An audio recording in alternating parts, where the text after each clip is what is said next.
Shirts बनाउने क्रिएटरहरूको लागि खुसीको खबर। सो गाइस, आजको यो भिडियो हेरिकन तपाईको सर्ट्स भाइरल हुने सम्भावना 110% छ।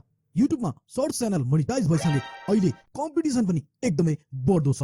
तर टेन्सन गर्नु पर्दैन, यी तीनवटा ट्रिक्स युज गर्नु भिडियो भाइरल हुनेछ तुरुन्तै। सो फेरि पनि तपाईको लागि सर्ट्स भिडियोहरू युट्युबमा कसरी भाइरल बनाउने र भ्युजहरू कसरी धेरै ल्याउने त भन्ने बारेमा केही टिप्स एन्ड ट्रिक दिन गइरहेको छु। त्यसैले च्यानलमा नयाँ हुनुहुन्छ भने भिडियोलाई अहिले लाइक गरी च्यानललाई सब्स्क्राइब पनि गर्नु होला, ताकि भविष्यमा यस्तै युट्युब र अनलाइन इन्कम रिलेटेड भिडियोहरूको नोटिफिकेसन सजिलै पाउनुहुनेछ। सो गाइस, सबैभन्दा पहिला तपाईको भिडियोलाई कसरी भाइरल बनाउने त भन्ने बारेमा कुरा गरौँ। भिडियोलाई भाइरल बनाउने तरिका भनेको त्यो भिडियोमा कुनै पनि स्टोरी या कुनै भ्यालु हुन जरुरी छ, जसलाई मानिसहरूले आफ्नो साथीहरू र परिवारसँग शेयर गर्न सकुन्। यसको मतलब तपाईको भिडियो इन्ट्रेस्टिङ, युनिक र सान्दर्भिक हुन जरुरी छ। यस्तै तपाईको भिडियोलाई इन्ट्रेस्टिङ बनाउन यसमा जहिले पनि ह्युमर एड गर्नुपर्छ, किनभने मानिसहरू हाँस्न मन पराउँछन् र एउटा स्याड भिडियो भन्दा रोमान्टिक र कमेडी भिडियोहरूलाई धेरै नै शेयर गरेको देखिन्छ। तपाईको भिडियोलाई युनिक बनाउने अर्को तरिका भनेको तपाईको भिडियोमा ट्विस्ट वा अचम्मको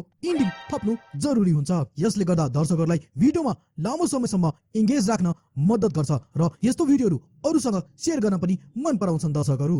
त्यस्तै गाइस, तपाईको भिडियोलाई भाइरल बनाउनको लागि अर्को महत्त्वपूर्ण कुरा यो छ कि तपाईले बनाउने भिडियोको कन्टेन्ट सही व्यक्ति या तपाईको कन्टेन्टमा चासो राख्ने दर्शक र त्यस्ता भिडियोहरू हेर्न मन पराउने दर्शकहरूले हेर्नु भएको छ कि छैन। यसलाई छोटकरीमा भन्नुपर्दा तपाईले टार्गेट गरेको अडियन्स सामु तपाईको भिडियो या कन्टेन्ट पुग्नु जरुरी छ। यसो भएमा तपाईको भिडियो छिटै भाइरल हुने सम्भावना हुन्छ र तपाईको च्यानल पनि एकदमै छिटो ग्रो हुन्छ।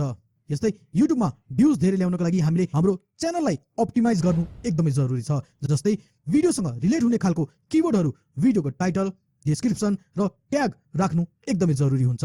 यसले गर्दा मानिसहरूले युट्युबमा ती किवर्डहरू राखेर सर्च गर्दा तपाईको भिडियो फेला पार्न एकदमै सजिलो हुन्छ र तपाईको भिडियो सर्चिङ र्याङ्कमा पनि आउँदछ। यस्तै अर्को तरिका भनेको तपाईको भिडियोलाई फेसबुक, ट्विटर र इन्स्टाग्राममा शेयर गर्नुहोस् र तपाईको साथीभाइहरूलाई शेयर गर्न भन्नुहोस्। यसले तपाईको भिडियोको भिजिबिलिटी इन्क्रिज गर्न र धेरै अडियन्स सामु पुर्याउन हेल्प गर्दछ। अन्त्यमा आफ्नो अडियन्ससँग इन्गेज हुनुहोस्। तपाईको भिडियोमा आएका कमेन्टहरूको रिप्लाई गर्नुहोस्। आफूले बनाएको भिडियोहरूमा मनपर्ने र मन नपर्ने जस्ता प्रतिक्रिया दिनको लागि कमेन्ट्स गर्न भन्नुहोस्। यसो गर्दा तपाईँ र तपाईँको अडियन्स बीच एउटा सम्बन्ध हुन जान्छ, जसले गर्दा ती अडियन्सहरूले फेरि फेरि पनि तपाईँको भिडियो हेर्न र तपाईँको च्यानलसम्म आउन रुचाउँदछन्। सो गाइज, आजका यी सबै टिप्स एन्ड ट्रिक कस्तो लाग्यो प्लिज गाइज कमेन्ट गर्न नभुल्नुहोला र फुल एसइओ र च्यानल अप्टिमाइज कसरी गर्ने भन्न जान्नको लागि लेफ्ट साइडमा रहेको भिडियोलाई क्लिक गर्नुहोला। तपाईँको समस्याको समाधान त्यस भिडियोमा छ।